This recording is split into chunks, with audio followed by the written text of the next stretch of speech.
Hi Prof Person, this is Megan Sullivan, and here's my extra credit video which will answer why I believe the Christian narrative is rational, good, and beautiful. So this is in response to the Blasphemy challenge. The new atheism behind this challenge sees the radical nature of different religions and proposes that a world without religion would be better off. Unfortunately, there are multiple cases of religious motivation behind terrible acts. A well-known example is 9/11. There are heretical forms and misrepresentations in every religion, and it isn't wrong to desire a more rational, moral, and peaceful society.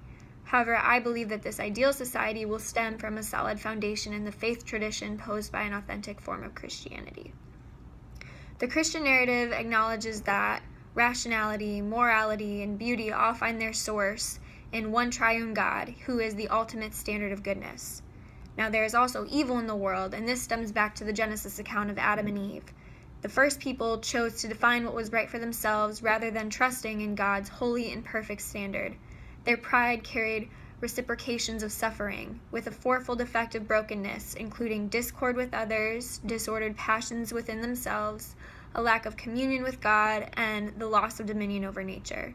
Evil entered the world with that initial act of disobedience and ultimately continues to stem from the destructiveness of our sin.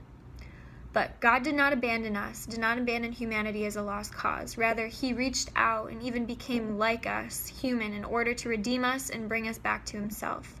We were incomplete and depend upon God to bring healing and wholeness. When we act apart from Him, we reduce ourselves and become less than we could be. Alignment with God through belief and faith and trust in Him and the work He's done to restore us is the only thing that leads to this ultimate fullness and fulfillment. Growing in communion with our Heavenly Father will breed hope, joy, and ultimately further restoration to right relationship within ourselves and to one another and the rest of creation. So from the beginning, it's always been about relationship and connection, and the two greatest commandments that Christians hold to are to love the Lord your God with all your heart and soul and mind and strength, and the second is to love your neighbor as yourself. So this whole perspective based upon the love of God and neighbor really is what enables connection.